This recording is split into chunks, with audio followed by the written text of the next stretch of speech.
long as we have faith in our cause I'm Mike. and unconquerable willpower, I'm Dave. salvation will not be denied us. And this is Between the Lines. In this present crisis, government is not the solution to our problem. Government is the problem. Ask not what your country can do for you. Ask what you can do for your country. And we're back. We're back. We are here.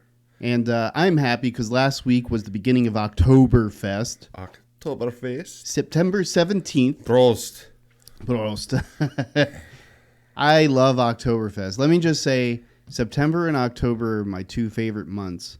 More like the middle of October or middle of September to end of October, just because there's so much crap that goes on in this month. Yeah, months. These next couple of months with autumn coming around, there's a lot of festivals. There's A lot of you got Oktoberfest, you got fall festivals, got like the Apple Heritage stuff, Fest. Heritage festivals. Yep. You've got Halloween, which starts in January. Yep. And Harvest Fest.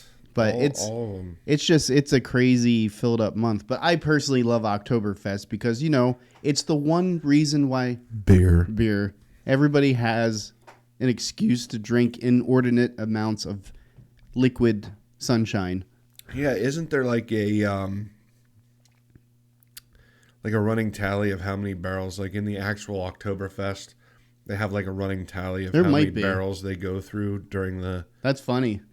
Like in general? Yeah, like they count how many barrels Holy are tapped crap. or something like that, and they keep a running tally of how much beer is drank. I'm sure if we looked at that number, we would probably be able to convict every single person in the U.S. of a DUI. Yeah. Just from a statistical standpoint. Yeah, I mean, Germans know how to drink their beer. Oh my gosh. I'm gonna be frank about it. Frank, you're and Frank. Sorry, that was horrible. Other German puns. Yeah. Nine. Oktoberfest is a good time of year. Yeah. I mean, I like when the weather starts changing. That's my favorite thing. That's Oktoberfest with a K, by the way. Yes.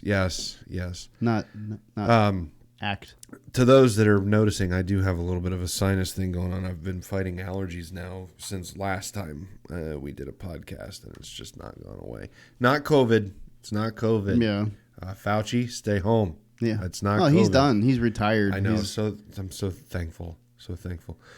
Not for anything, but I think I just got tired of hearing him say stuff about it. It's like, I don't think I got as pissed off with everybody else. I think it just Frankly, you don't know what you're talking about. And it's like if Bernie Sanders and Donald Trump had a kid. Yeah. It's exactly what he sounds like. It's ridiculous. Last week, we didn't do a podcast. Last week, we did some reaction videos and threw those up on YouTube. So for those of you that need a break from our rambling on news and politics and stuff like that, you can always check out our YouTube channel. We've got some episodes up on there, but we got a lot of reaction videos. You know what cracks me up is that people react to reactions. Yeah. That's like, how is that? It's some sort of inception. Have we come that far Yeah. in content creation that we have to react to people reacting to other reactors? React to reactors. It's the like, inception of YouTube. It's like go out and have some fun with people or something. The reactions are big right now, though. I do. There is a weird. I always did think it was weird. Yeah. When the trend first started, and then I kind of get it because it's nice to watch.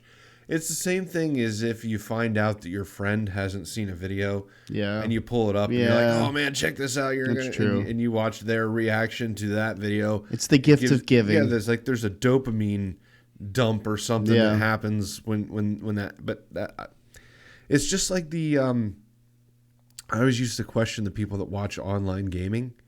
Yeah. People that sit down and more watch. Popular than gaming itself. It really is.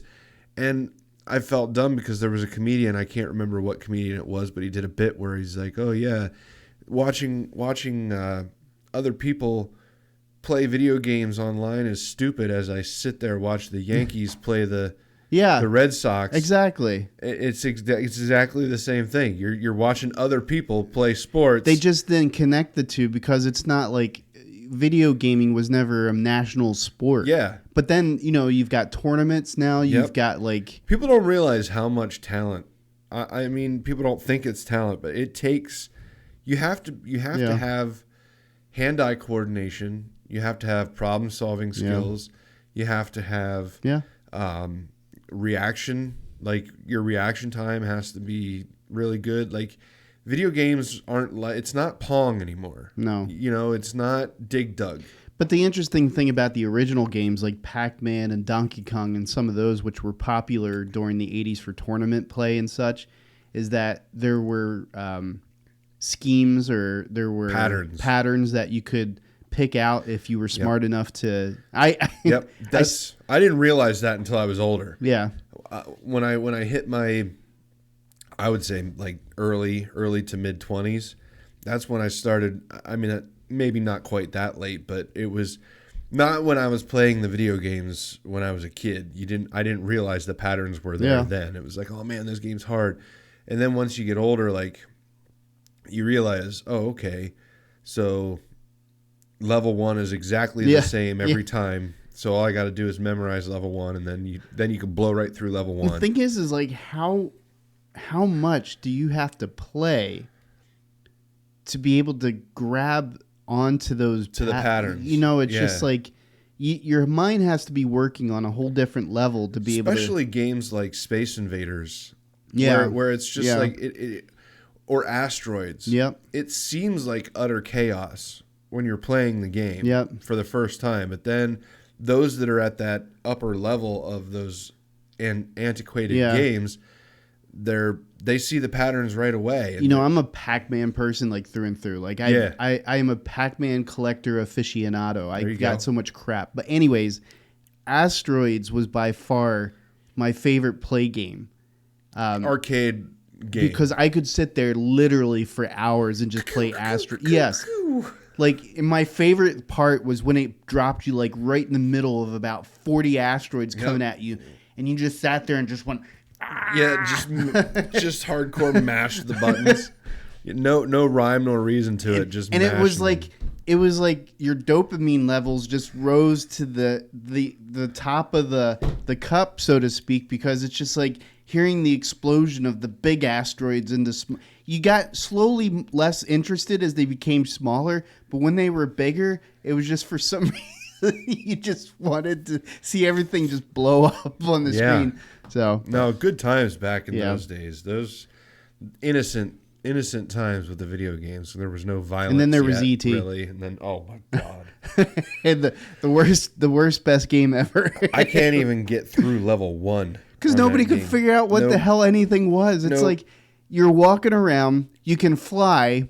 When you extend your neck, you fall down these things that are supposed to be holes, and there's a guy that chases after you. Yeah, I don't get it. I never did get it. It's like, who the hell was smoking when they... or what were they smoking when they came up with this game? I don't think that they know. But at any rate, that's enough of the video games. Today, what we actually wanted to talk about was there was this weird case. We're big Second Amendment guys here on Between the Lines. We're, we love the arms and everything arms related, and including bearing them, and owning them, and using them, and when obscure things come up when it comes to things like stand your ground laws and the castle doctrine and the laws that actually protect citizens from criminals.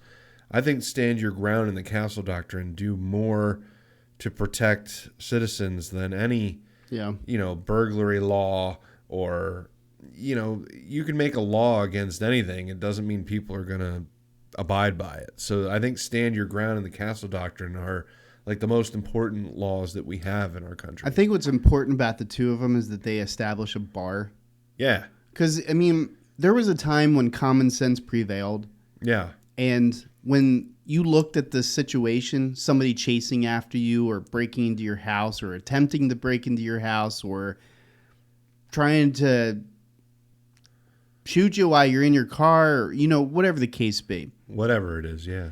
You could look at that and easily determine it's like this person was in the right, this person was in the wrong. Yep. But now, given the politics of how things are today, you have to establish a bar, a legal bar that kind of sits right there as an established perimeter for what constitutes, hey, this is your line in the sand and this is their line in the sand. Yep. You know what I mean? It's like, it's crazy though to think that we have to do that. But it's important that we did that because it's like in kindergarten when they teach you the personal bubble. Yeah. Like this is your bubble. Yep. And you stay out of other people's bubbles, and they'll stay out of your bubble, and everybody can be happy. That's what stand your ground is.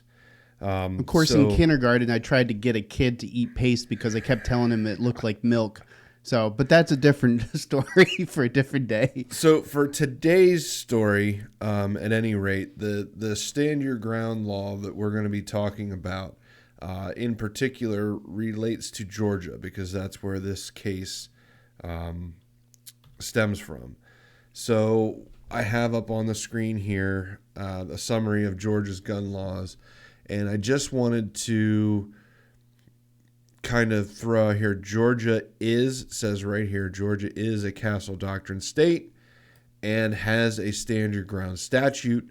There is no duty to retreat in defense of a forcible felony, such as rape, armed robbery, or kidnapping. And I think, murder is implied there. I don't think it's not listed, but if somebody's trying to murder you, I would say that's considered a forcible felony. I think it's like in all three of those situations, murder could potentially happen. Yes. Homicide could happen as a result of any of those. Rape, armed robbery, or kidnapping. In fact, rape is one of the connected offenses in most homicides, murders that happen. Because really and this is argued all the time by legal scholars and people much smarter than me, but when you the punishment for rape is very close to the punishment for murder. Yeah. And it should be. I agree. I'm not arguing that, but the argument is that when somebody rapes somebody, they're already going to be convicted the same as murder. Yeah. So that makes sense. They just so they just kill the victim because they're already there. You know what I mean? So the argument is also applied to like pedophilia and stuff like that as to why. And I don't care. I'm using that word. I don't give a shit about pedophiles' feelings. I'm using the word pedophilia. Yep. I'm not capitulating to that bullshit. So pedophile, the same logic is applied to pedophiles, where they say if you make the punishment for child molestation and pedophilia too high, then it increases the chances of them killing the kid because the punishment outweighs the crime to the person and so on and so forth. But I agree and I disagree because at the same time, it's like when a person's committing a crime, their intent, their conscience, their mind isn't focused on what the result is. Sure. No, I get you. They don't give a rat's ass on what the state law is concerning that conviction. I'm going to zoom in a little bit here so that our not because we're old, even though we are old, that way our readers can kind of see our turn it up watchers, I guess. Yeah, we're turning it up. So right here is what we just read through. Georgia has a Castle Doctrine state. Defensive habitation, a person is justified in threatening or using force when, to the extent that he or she reasonably believes that such a threat of force is necessary to prevent or terminate such others' unlawful entry into or attack upon a habitation. That right there, I didn't read that earlier, but that right there kind of loosens this argument up a little bit. That word habitation is an important word. Yeah, it is. Attack upon habitation. And we're also going to go down here to where habitation means any dwelling, motor vehicle, or place of business. Mm-hmm. Personal property means personal property other than a motor vehicle. So in Georgia, you are to treat your vehicle the same as if it's your home, meaning you have the right to defend yourself in your vehicle the same way that you would have a right to defend yourself in your home. That being said,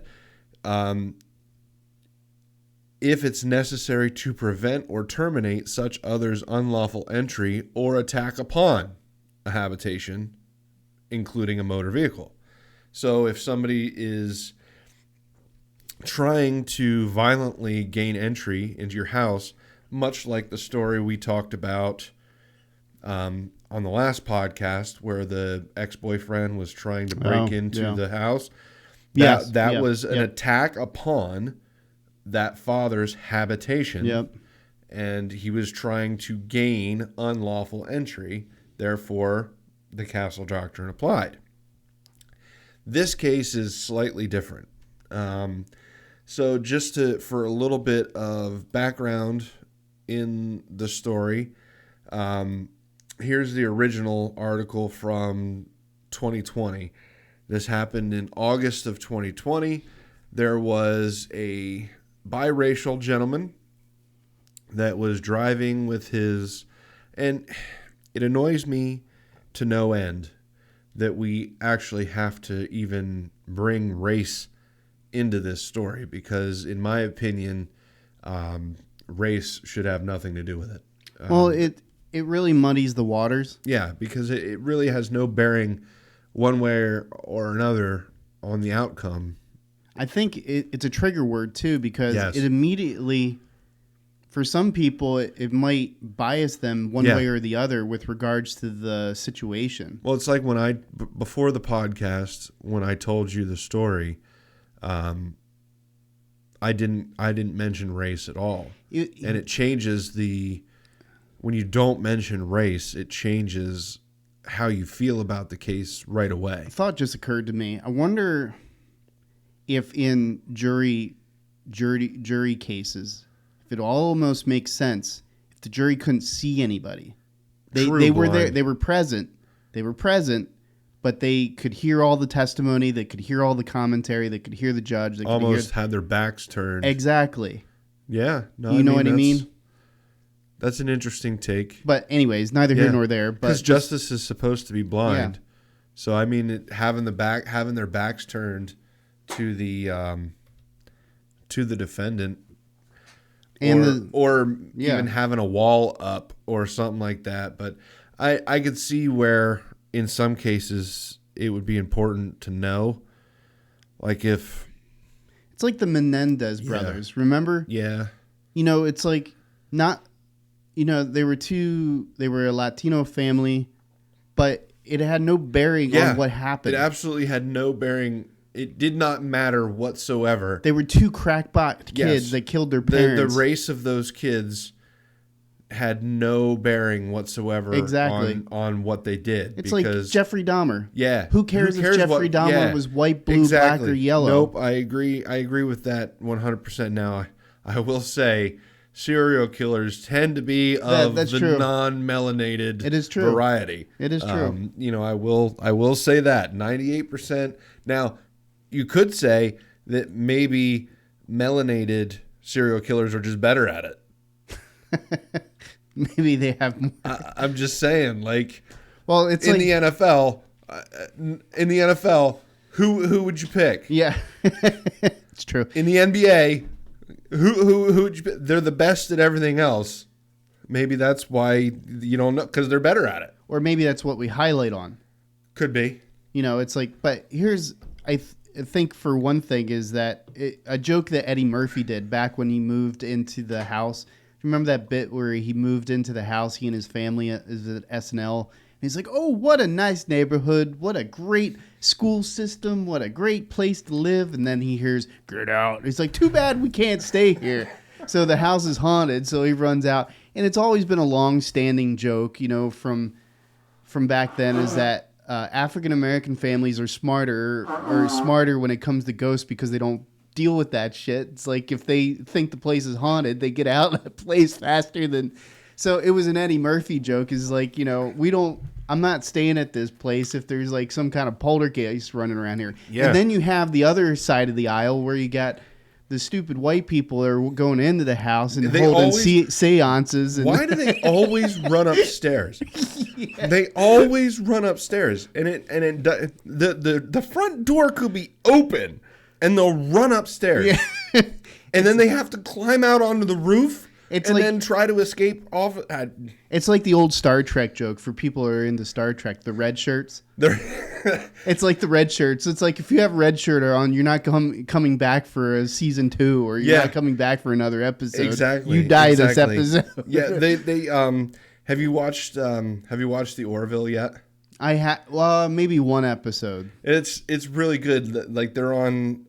They have like a spin-off of it now. It's still the Orville, but it's kind of like how they did Star Trek, and then they did The Next Generation. Yeah. Well, they have a spin-off of the Orville, some sort of almost like The Next Generation. And in the one episode, the guy's wearing a red shirt, and they go onto this planet, and they're like, "Oh, well, yeah, well, you're something like you're not coming back or something, something like that." Like, and then the monster walks out or whatever it is, and the guy gets on the radio. Is like, "Yeah, we're gonna have to order another red shirt." It's so true, though. It's just that idea is that there's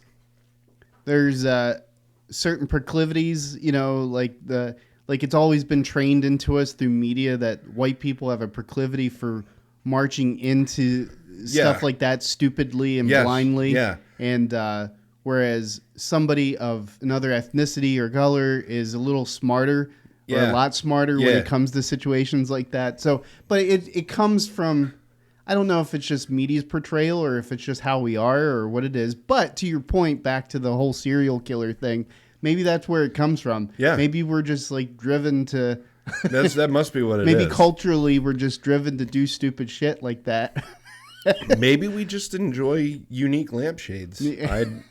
I don't know. Maybe that's what it is. It puts the lotion on the skin. Or was she like a great big old fat person?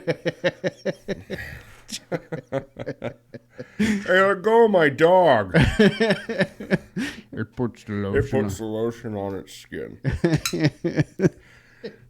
Oh my gosh. You have no idea the hell I could bring you. He wasn't a serial killer or anything. No. I mean, even to this day, when he's in, when that, I can't never remember the guy's name, but whenever he's in another movie, I'm like, yep, there's Buffalo Bill. You know what's crazy about it is that he became the most iconic person in that film, but the film is about Hannibal Lecter. Yeah. You know what I mean? Exactly. It's a serial killer, a very highly intelligent serial killer, assisting the FBI in finding another serial killer. This other guy, Buffalo Bob. Was it Buffalo? Buffalo Bill. Buffalo Bob was the Joe Dirt spinoff. It puts the lotion on its skin. I'm rubbing it in. Dang. Sounds like Donnie Baker a little bit. Donnie Baker is... State law. Yeah, it's almost as if Joe Dirt is based off of Donnie Baker. It feels like it. It almost feels like state law. State law. I'll tell it to you right to your face through the cordless phone. I don't even care. I love Donnie Baker. Shout out Donnie if you ever want to be on the show, man. Donnie. Isn't he from Maryland or something? I don't know. It's one of those things where it's almost like Larry the Cable Guy. Yes. Where that's not what Larry sounds like. Yeah. If Larry were to have a conversation, he would sound like you and I. He's from Florida, but he's not. Yeah. He's not. He puts on that Georgia. Yeah. Because he has family from Georgia, and so it's like Donnie Baker. He just puts it on. All it is just a nasal. That's all it is. Talking about dang old man. Dang old. Dang old Boomhauer. Dang old. Talking about dang old Megalomart. Dang old Boom. Talking about www.click.net.chicks.org. Boy, we've rabbit trailed. So anyways, this guy. Back to the story at hand, man. We really need to rein that in. So the guy's name's Marc Wilson. Yes. The case happened in 2018? Yes. Or 2020? No, 2020. It was shortly after George Floyd happened. So what happened? Just to break it down, no bias. We'll just throw it out there. The gentleman that you see in the picture there claims, allegedly, that a truck full of white teens tried to run him off the road, was screaming racial slurs at him, trying to run him and his girlfriend off the road. Several details are not clear as to what happened. There's quite a few details. There's a lot of stuff that's not included in the story that would be very pertinent that I think that they should have included. A, was this on a highway? Yeah. Was this on a 2-lane highway, or was this on just like a single lane back road where it's, double yellow line, Yeah. traffic going both ways, or was this a highway where you have all traffic going the same direction, Exactly. divided? Yep. That makes a big difference to me. Second thing we don't know, it doesn't actually say whether or not the vehicles made contact. Yeah. So what happened was, allegedly, they were driving down the road. The teens were drinking, which is wrong in and of itself. We're not trying to justify that at all. Allegedly yelling racial slurs and flipping off. They say making offensive hand gestures. We all know what an offensive hand gesture is. They were flipping them off. Well, unless you're from like Philadelphia or something, you know more hand gestures, like you can flick your teeth, bite your tongue. But normally the only hand gesture, whatever this thing is that they used to do, you're going to that's more of an Italian thing. Whatever that is. So if these were Italians driving this car, it's like you'd have a litany of other hand gestures that you could throw in. Okay, all right. Yeah. But I assume they were flipping them off. That's the universal symbol for you're driving like an asshole. Is this what they were doing? They were doing the whole yeah. But in 2020 they could have just been using the OK symbol, because that's an offensive hand gesture now. Here's the church, here's the steeple. Yeah, could have been one of those. But so this guy pulls out his gun and starts firing at the truck. Yeah. And a bullet went through the rear windshield and struck a 17-year-old girl in the back of the head. She was pronounced dead at the hospital. Very sad. How many were in the truck? 3, 4? That also is unclear. From what I understand, there was the driver, three males, and at least this girl. Female. So that's 5, at least 5 people. Jeez. Could be more. So the way that it went down, they were leaning from the truck's passenger's windows, yelling slurs. He also said the truck's driver had been swerving back and forth in front of Wilson's car, which was struck by an object thrown from the truck. That being said, a beer can was recovered along with the shell casing fired by Mr. Wilson. Witnesses say that there were 2 different volleys of gunfire. So there was an initial like pop, pop, pop, a pause, and then pop, pop, pop, pop, pop sort of deal. There we go. All the witnesses said Wilson fired several gunshots with a pause between 2 separate volleys of bullets. Kroon said with Wilson and his girlfriend both told. Does anybody edit their articles anymore? Is there any proofreading that goes on in journalism anymore? I'm going to read it as it's written. With Wilson and his girlfriend both told police he fired toward the ground. It annoys the shit out of me that this is the state of journalism in the United States. It used to be that you would get money from the New York Times or the USA Today. If you could find a mistake like that and circle it and send it in, they would give you money. I don't know that they actually do that anymore because they would go fucking broke. Yeah. With all of the misspellings and grammar. This Statesboro Herald At this point, I don't even know that journalists take a basic English course in high school because the misuse of there, and there by America's top journalists in this country just pisses me the hell off beyond my grammar rant. Sorry. Anyway. Learn how to write. That's what I'm saying.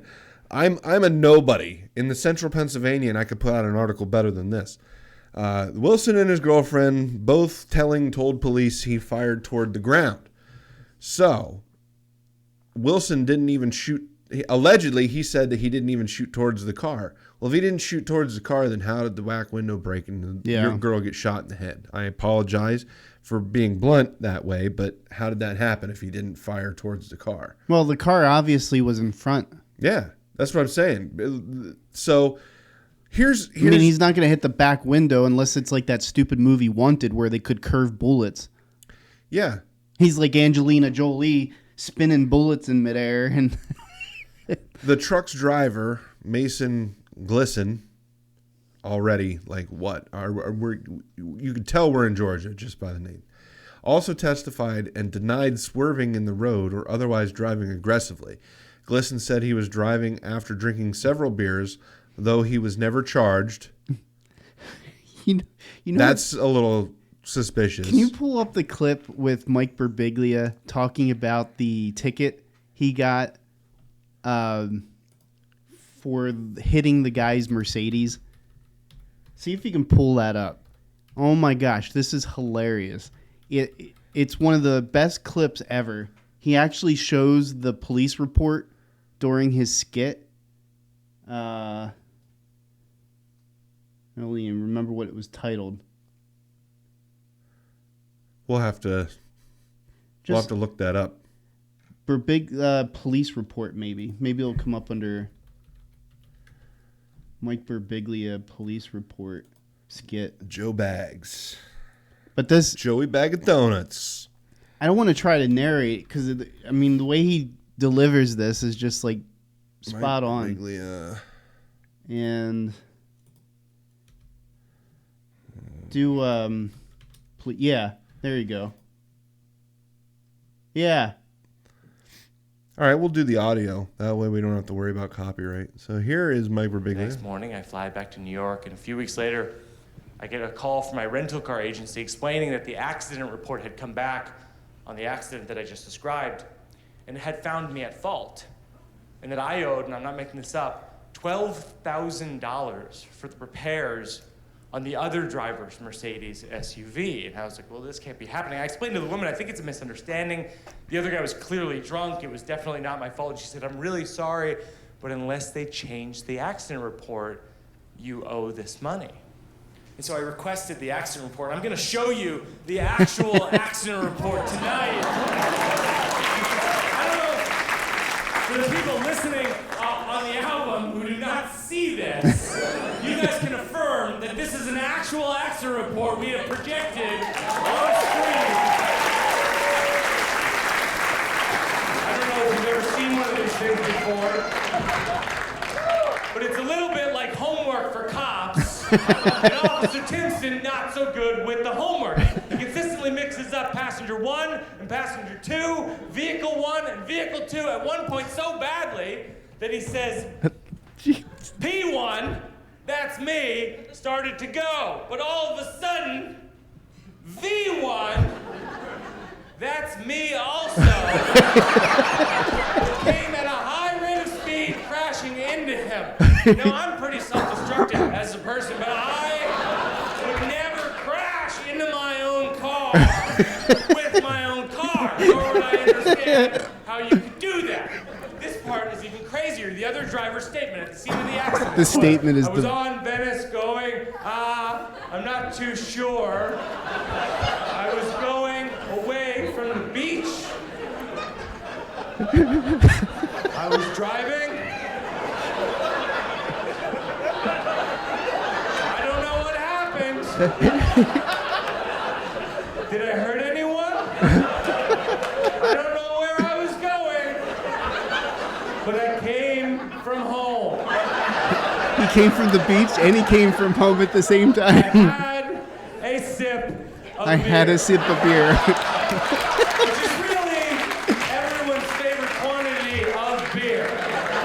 Just the one sip, right? That's what they serve these days at the home/beach/pub. So all this in mind, the officer makes one key mistake. He checks the box that finds me at fault. So I'm like, I need to get Officer Timson on the phone so we can clear up this misunderstanding. The problem is he keeps ducking my calls. And I know He can 'cause I'm stop it calling here 2 if or you 3 want. times a day, leaving I just wanted you to hear that one part where he reads the statement from the other guy. It's like, I was coming from the beach. I was home. driving. Did I hurt somebody? It's like, I came from home.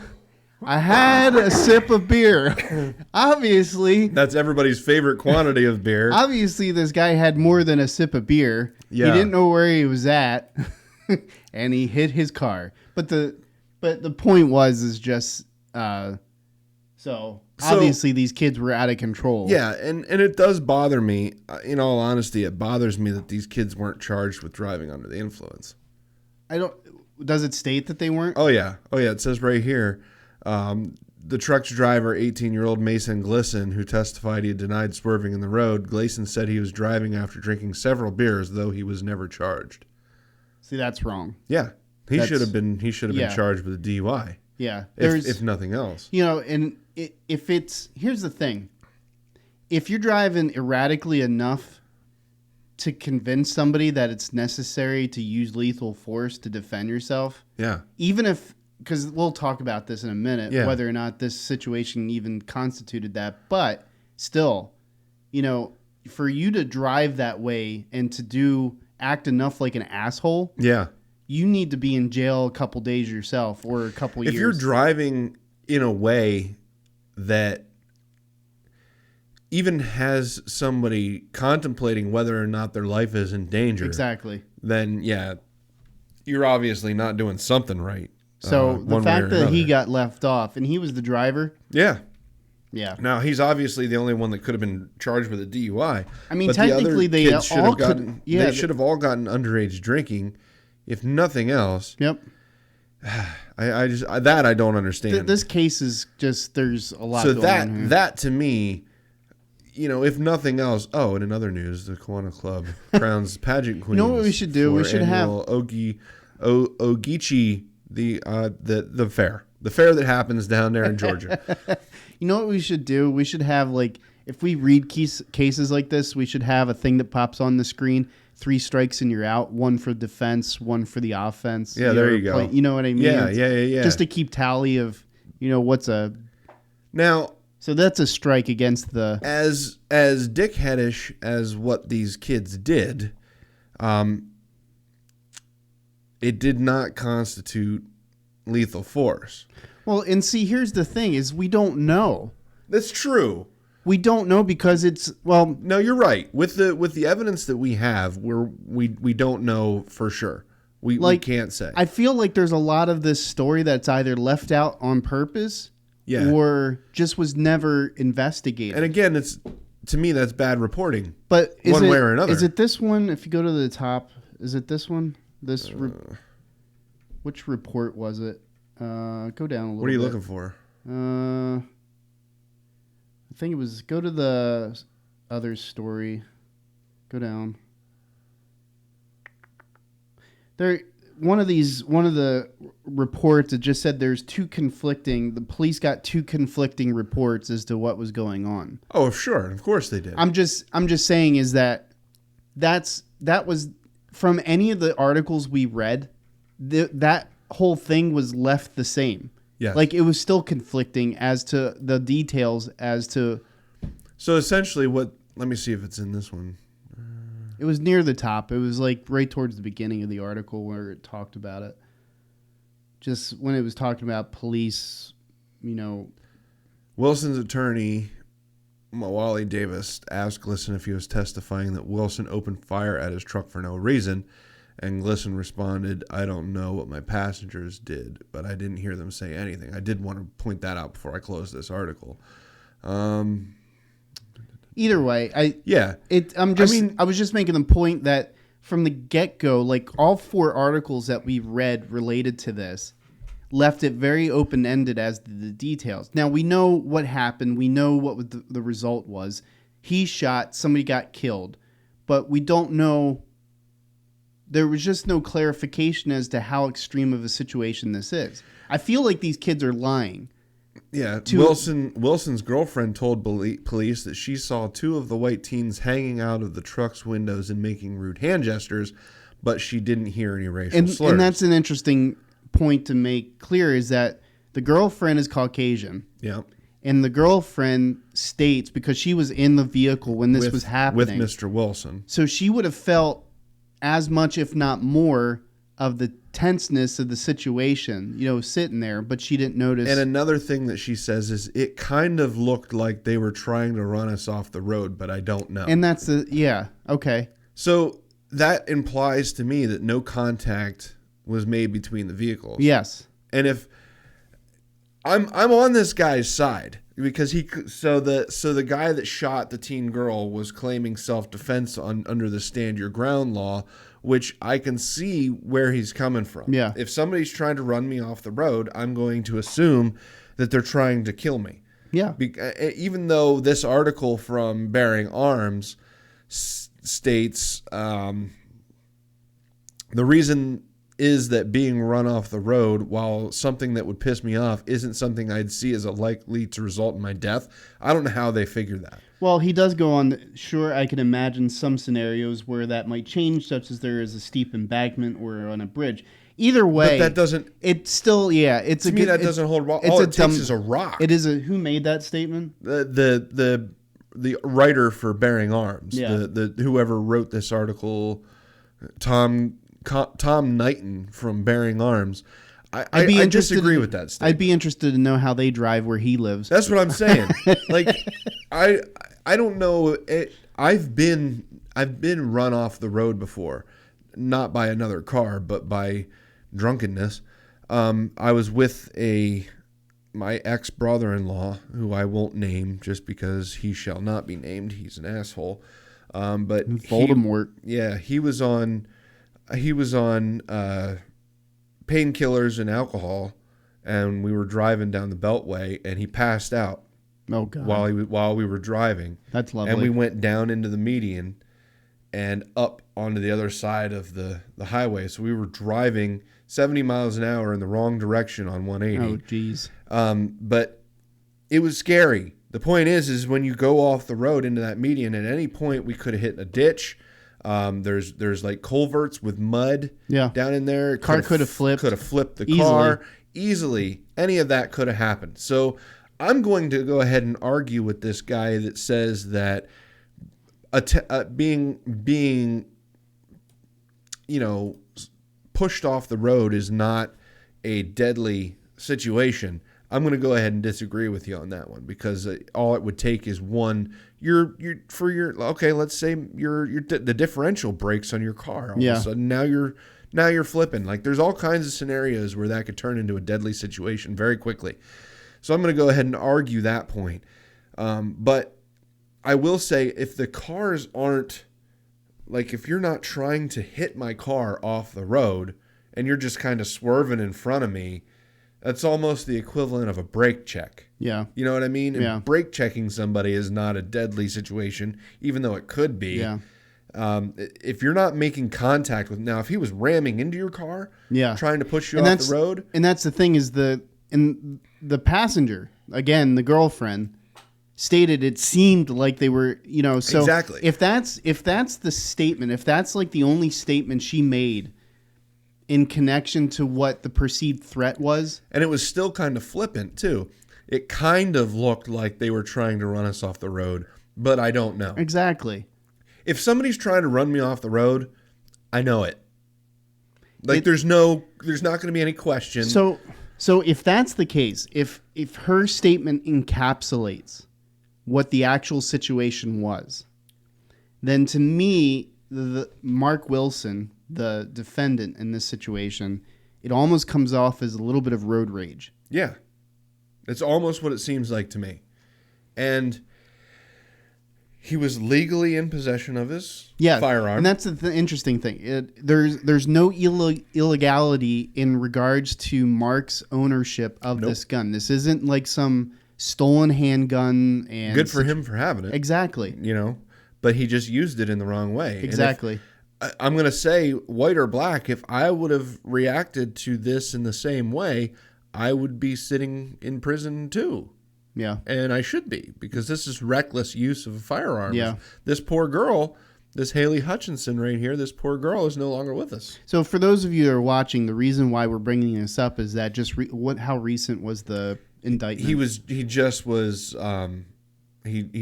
So convicted. this was the 20th. He was indicted with what 10 years for He got manslaughter. 10 years for manslaughter. Which there's a good chance he'll probably get out on good behavior a lot earlier than that. Hopefully, because so that for those of you who are watching this, Marc Wilson got indicted for 10 years. Yep.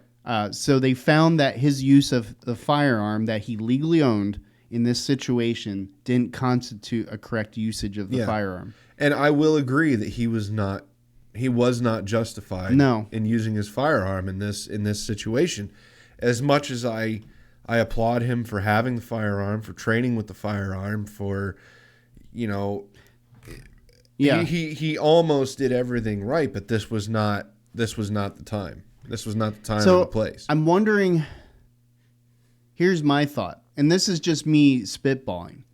So if this is a 1-lane highway, or traffic going north, traffic going south, the kid is like trying to pass him or something. Yeah, like drives around swerves him, a little bit, swerves in drinking. front of him, and then Mark gets really pissed off but I mean it's still a dangerous situation from a driver's perspective, depending on what time of day it is or whatever. Especially if it were at night, but I don't know if it was at night. It really doesn't clarify what time of day. It's not clear. That in any of the stories that we've put together so far, it's unclear whether it was. And I'm sure, like during the discovery process, they probably asked these questions, but the fact that they don't report any of this stuff leaves us, the reader, wondering what in the hell actually we have happened. to fill in the blanks, and that's where a lot of times, a lot of these stories. The reason why people get so angry is because those gaps aren't filled in by the media, and that's journalism. Yeah, that's the point of a journalist. If you can't spell and if you can't give the whole story, get out of it. Yeah, stop being a journalist. Yeah, we're trying to be. In all honesty, I would be on this. I'm actually still kind of on this guy's side, to the point where all the way up until they didn't make contact with his car. Yeah. If the story had read the teens made contact with his car, crashed into him, trying to run him off the road, to me that would change it. But the fact that they never actually made contact with his car means he was never actually in any danger. Well, let's subtract intent from any of this. Because you can never really determine the intent in most of these situations. Sure. In manslaughter situations, it's always a impromptu happening. It's just like DUIs. Yeah. I'm sure the guy behind the wheel or the woman or whoever it was didn't have the intention of hitting that car and killing those people. Intent has nothing to do with it in those situations. It's what happens as a result of it. Yeah. So that being said, is that if we subtract intent from that and we have proof, like say the girlfriend says, at one point the car slammed into the front of us or slammed into the back of us or whatever. And at that point you would have like paint, scrapes. Whether it was intentional or not doesn't mean anything. Let's say for instance, you're in a convenience store, because we read about this recently too. And let's say the guy comes in to rob the bank or rob the convenience store, and there's a bystander there that has a firearm. And the intent wasn't for that guy to rob the bystander, but to rob the convenience store. But in the process of all this happening, the bystander shoots the guy who's robbing the store. Intent has nothing to do with it. Yeah. We don't care. We know two things. We know a guy came in illegally with a gun to rob the store, and a guy reacted to it. the intent has nothing to do with it at that point. Yeah. And that's what I mean is that if the girlfriend had established the factual circumstance of there having been some legitimate physical attempt to run them off the road, regardless of how they were swerving, like you said, brake check checks, or whatever the case be. Yeah. Had there been an established parameter that, okay, this is the line, this line got drawn because it was it's just like when we started discussing, I'm trying to remember what the context of our conversation was. Fighting words. Yeah. It's like that whole idea is that what establishes fighting words versus what is just banter or what's just flippant talk, or there's a parameter, there's a line between those two worlds. When we talked about the First Amendment, we highlighted fighting words as the Supreme Court has carved out fighting words for that reason, because if you call a black man the N-word, yes, you're doing that with the intention to elicit a certain response. Because it's going to. It's going to elicit a certain response. It's intentional. So that's a fighting word. Now, that being said, we discussed this before the show. Had this guy gotten out of his car and beaten the tar out of the driver, I would say if they were yelling racial slurs and flipping the guy off, those are fighting words. I would say he would have been justified to beat the tar out of the kid. I would have looked the other way. I would have been like, okay, yeah, you can't convict this kid. Look, that's, So for one, you have like 3 or 4 males in the vehicle. Exactly. So, he would have been justified in... Yeah. Sorry, I'm cutting you off here. No, you're right. You're right. But, it's also with the fighting words thing, there's also a limitation to the reaction that a person can take. Sure. So fighting words don't constitute, hey, Deadly I can force. pull out a gun and kill you. Fighting words don't constitute deadly force, but if fighting words would justify the reaction of a person, like he punched him in the eye. He beat the tar out of him because he called him the N-word. Knocked his teeth out because of the situation. Yeah, I get that. Yep. Not guilty. So that's what I mean is like had the girlfriend not said what she said, because at this point it seems like based off of how the story is being written, it seems like a lot of the defense's failings kind of hinged on her perception of what was going on. And she had she would be the most unbiased of all the people. Exactly. Her saying that she didn't really know, it's her that was sitting there. It's her that has the biracial boyfriend. You would think that she'd be like, oh yeah, they were yelling. Exactly. Absolutely, they were yelling racial slurs. Absolutely, they were out of control. And with her saying, well, I don't really know, it seemed like they could have been running us off the road. If somebody's trying to run me off the road, I know it. There's marks on my car that'll prove it. Did we read anywhere where the parents reacted to this? No, I haven't seen anything from the parents in any articles. Well, that's interesting to me because, maybe it's too fresh. It's been 2 years. But he wasn't convicted up until recently, though. Do you mean the parents of the defendant? Marc Wilson. Yeah, they've made some comments. Oh, did they? Absolutely, and the NAACP has made some comments. Okay. Regarding their statements basically are saying, had he been a white guy, he wouldn't have been convicted, and I wholeheartedly disagree with that. I don't think race means anything in this. I feel like that this speaks for itself as a clear cut. And that's kind of why we brought up this story to begin with today, is because we wanted to look at the Castle Doctrine and the accusation that was made with regards to it. Yeah. Being that they're stating that the Castle Doctrine is biasly. Now, here's the only thing with this case. The Castle Doctrine is written in application for all people. Yeah. So it doesn't matter what your race, ethnicity, social class, whatever. If you're in legal possession of a weapon and you are defending yourself legally, then the Castle Doctrine applies to you in every way, shape, or form. It doesn't matter. Yeah.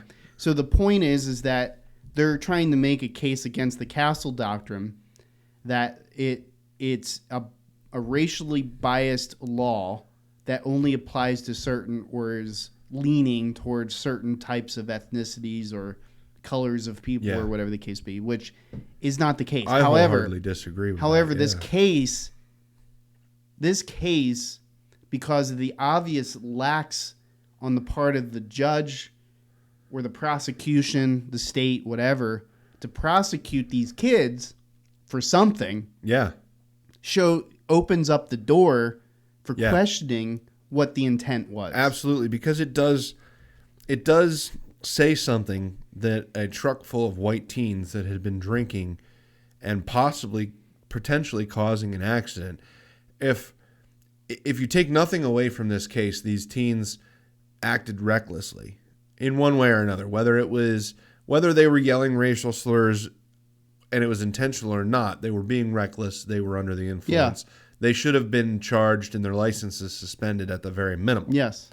And when that doesn't happen, to your point, it shines a magnifying glass on the case even further, and it shows, because I guarantee you, well, I don't want to say I guarantee because we're talking hypotheticals, but I imagine that had the roles been reversed and a truck full of black teens had been driving around yelling racial slurs at a truck with a white guy in it with a black girlfriend, then those teens most likely would have been charged with driving under the influence, if nothing else.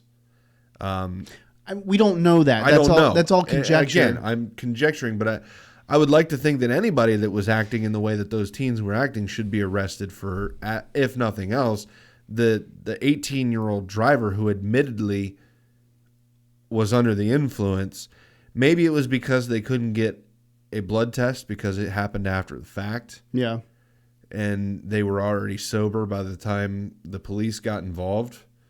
You know what I mean? Like maybe they didn't have the evidence. But if somebody admits to being... Well, there was evidence that they were drinking in the car because they covered the beer can. So that by itself, you can't have open alcohol in a car to begin with. Yeah, so any way you look at it, there's no way to justify no charges. There's enough evidence there to have convicted those teens of something. Yeah. There should definitely have been something that those teens were charged with, regardless of whether or not their friend was shot. You know, it's unfortunate that young girl lost her life, but that doesn't justify their drinking. No. You know. So the thing of it is that Marc was right in his ownership. He was right. He was the victim in the sense that he and his girlfriend were victims in the sense that they were put in a dangerous situation. So let's say there was never any gunshots to begin with. Let's say he never drew his gun. Yeah.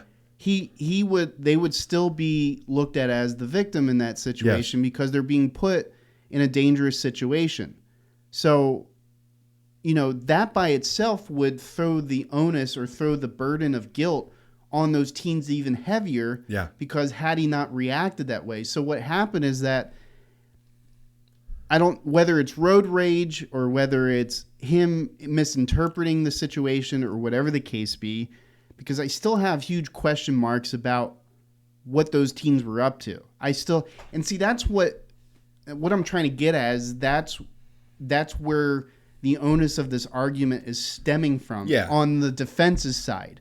You know what I mean? Is that they're disgust with what's going on. They're disgust with the indictment of Marc translates back from the irresponsibility on the part of the judge or the police or whoever it was in this situation to look at what these kids were actually up to.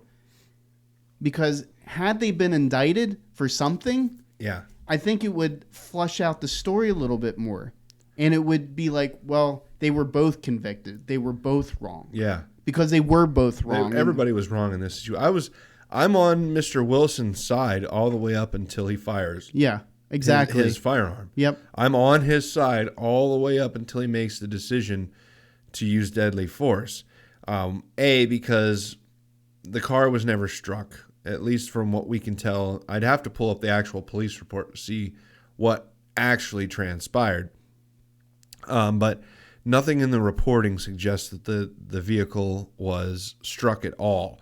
And the other part that doesn't sit well with me is the pause in between gunfire. Yep. Anybody that studies self-defense knows that once you stop, you don't start again unless another threat is posed. So if I'm using my firearm in defense, somebody breaks into my home, I fire 3 shots, pause, then fire 3 more shots into the same person, it's no longer justified because that pause means that I was no longer in danger. So I took pause unless there's another threat that's posed, meaning I shot 3 times. The guy wasn't dead. He pulled his gun up again. So I had to fire again. There has to be something. I don't want to use the word trigger, but there has to be something that appears. There has to be a behavior that would justify that second volley. It has to be concrete too, because at the same time it can't be like, because then it almost turns into a cold blood killing. Exactly. It's not defense anymore. It's not defense. Once you start shooting again, then it's vengeance. Yeah. Then it's it's reprisal, and that's different than defense. Whereas on the other side of the coin, if I just empty my clip, I'm still justified because I just kept shooting because I was in the moment and I was afraid, so I just kept shooting until I heard clicking. Yeah. And generally that's what they tell you to do, but the thing is the point I'm trying to make is once you stop, you can't start again. From a self-defense standpoint, you can't start again unless a new threat is perceived. Well, the only what was that story? Was it in Texas? The one that Beck brought up about that kid that took down that guy that brought in the AR to the mall. Oh yeah. And so the difference in that story is that the kid was concentrated in on bringing him down. Yes. And being how far it was, he had to shoot, check his target, shoot again, check to make sure that. And there was return fire. But he actually didn't he retreat into the bathroom at some point? The shooter tried to, but he put him down before he could retreat. But that's a different situation altogether. Is I'm just stating is that his pausing, and I'm sure there was some pausing. Oh sure. Because how long did it take? I forget. It was very in the span of things. It was only like 3 to 4 seconds. Oh, okay. But when you're 3 to 4 seconds is a long time for a gunfight. Yeah, for a gunfight. Usually they're over in a second. That's how fast a gunfight happens. A second to 2 seconds is all a gunfight usually ever is. So in the case of the guy in Texas, I think it was Texas, but it doesn't matter. The guy in the mall shooting, there was return fire. Yeah. Which that would have been his impetus to pause, gather himself, and then return fire, because that would have been the secondary threat. He fired once, paused, the threat was not taken care of, therefore now he has another threat of return fire that he has to deal with. So then the second volley of gunshots is justified because the target's not down. And he's still trying to move forward. Yeah, he's still trying to advance the target. It's not like he threw his gun down and said, I'm done. I'm done. And then he kept firing. Yep. And so long as the guy holds the gun, technically you're justified, because, the guy could pull the gun up and start firing again. So it's a good point you're making there, but in that mall shooting, there were several back and forths. Therefore, each time he paused, the gunfire continued. He was then justified to continue his firing until the threat is Whereas eliminated. in this case, there really was no threat to begin with. Exactly. In this case. He shot twice. Now not a deadly threat anyway.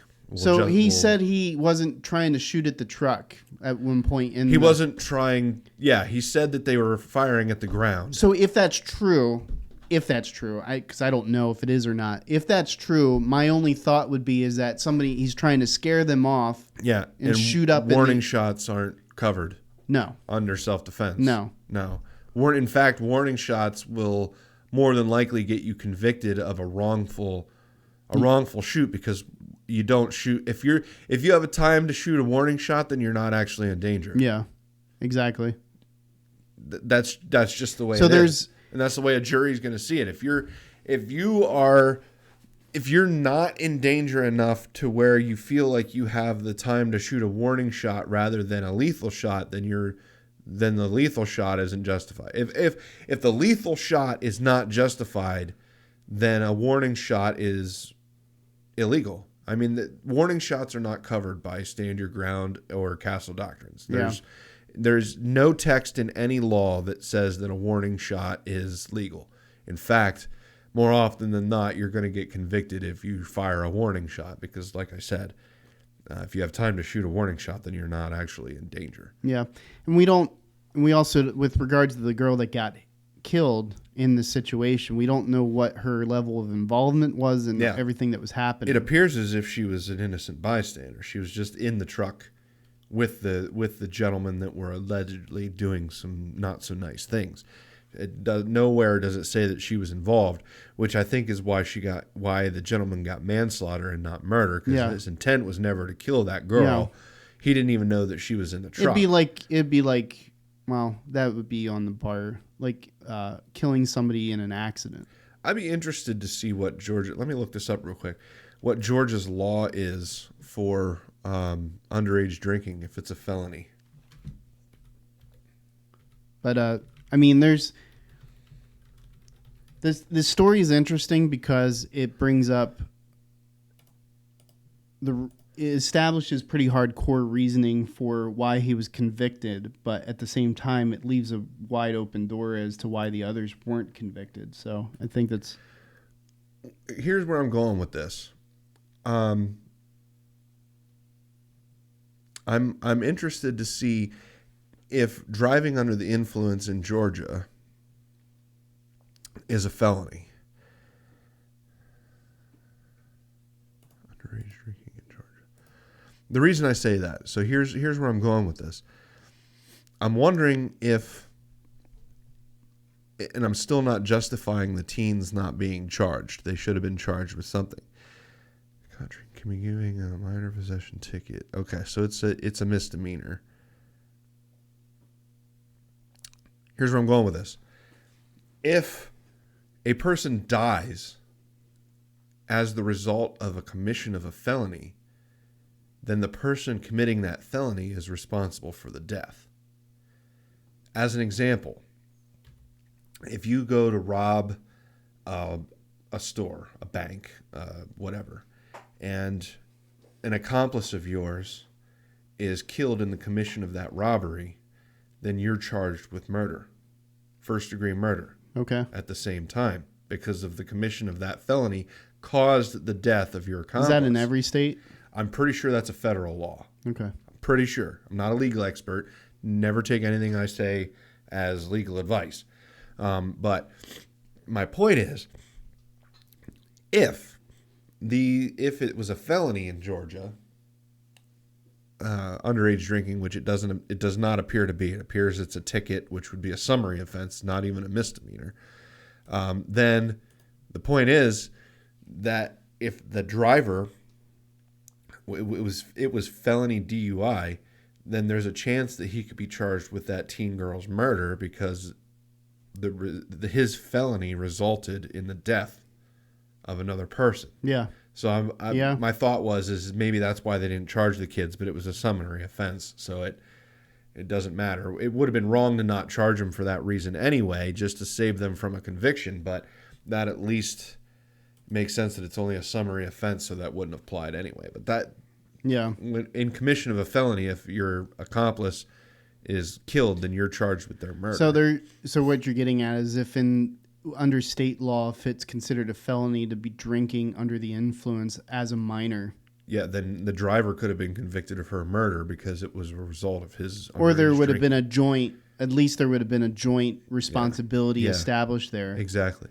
I mean, and that's a good point. They should have, I don't know if they looked at that. Maybe they did. Who knows? The thing of it is the writing on this article, both from the pro-gun standpoint and both from the anti-gun standpoint were poor. Yeah. Like in alluding to what the details were of this. Both sides of the argument, at least both of the articles that we brought up, were wrong in some fashion. In that they grammatically was very wrong. And the second, the bearing arms article implied that being run off the road is somehow not a deadly. I'll show you bearing arms. Yeah, right. So I don't know.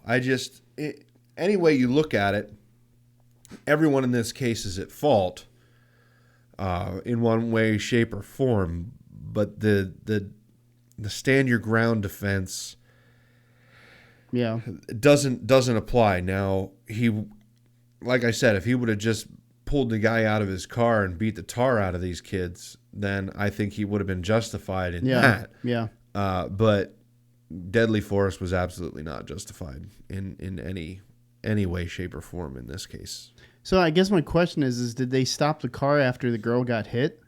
They drove directly to the hospital. Oh, okay. They drove her to the hospital where she was pronounced dead at the scene. So she was, honestly, you get hit in the back of the head with a bullet, you're dead. Yeah. You're dead instantly. So she died on impact, unfortunately. Our hearts go out to the family of this girl. And honestly, everyone involved, because everyone lost. Everyone lost something in this If anything, the parents of that girl have every right to go after those parents of those kids. Those teen kids too. I would say there should be a civil lawsuit. I mean, I don't know that those kids could be charged criminally for anything, but civilly they're absolutely responsible for what happened. And I think not only the parents of the girl that was killed, but I would say the parents of the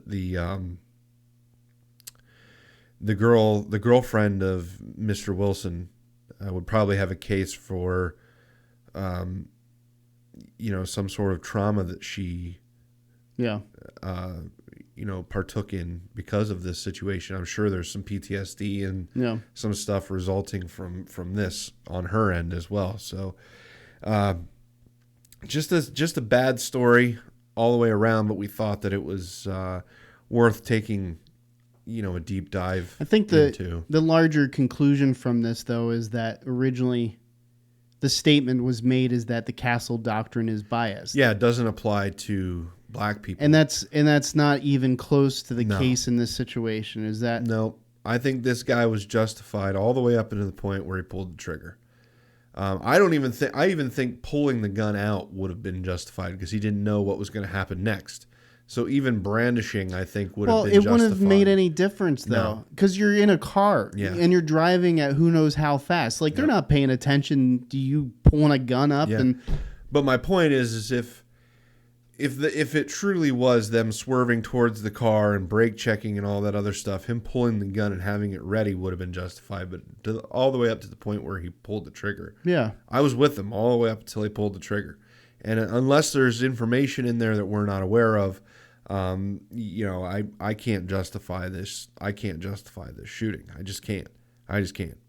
Well, it's just like dumb example, the Renaissance Fair in Pennsylvania. So people dress up in costumes quite a bit for the Renaissance fairs, and quite a few of them, including myself. I've never dressed up, but people will carry in swords. Oh, okay. And legit ones sometimes. Sometimes they're just play swords, and sometimes they're legit. But one of the things they tell you is that you can wear them, but you can't brandish them. Uh-huh. It's a policy in the park is that you're allowed to wear them as part of your, get up or whatever you want to call it, but you can't pull them out and brandish them and swing them around and stuff and all that kind of stuff. And a lot of your gun laws in a lot of states are similar. I mean, you're allowed to wear your gun in public, but as soon as you pull it out and start waving it around, that's not bearing arms anymore. No. I mean, it is, but now you're brandishing. Now you're brandishing, and you have to be justified.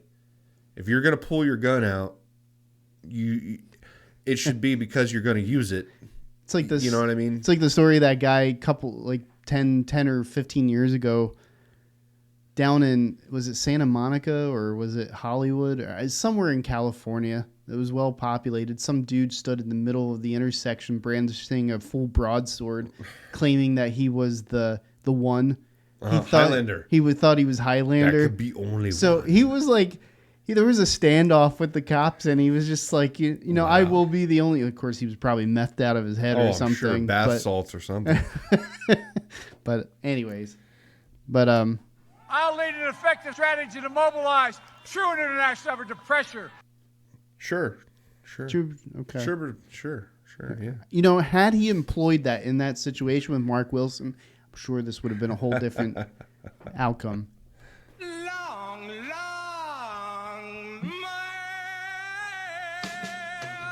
can find us on Twitter at the BTL Podcast. You can find us on Facebook at PA Between the Lines. You can find us on our website, thebtlpodcast.com. You can find me on my OnlyFans.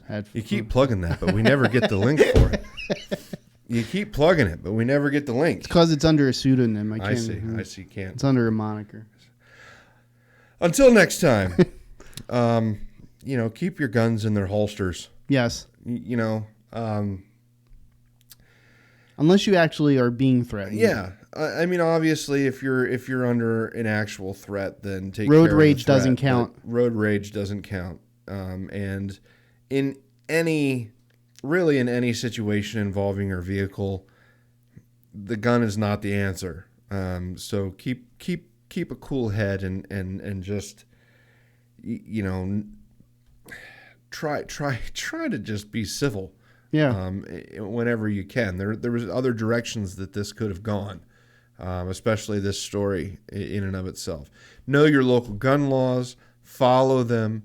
If you're going to be traveling someplace, know the gun laws of where you're going.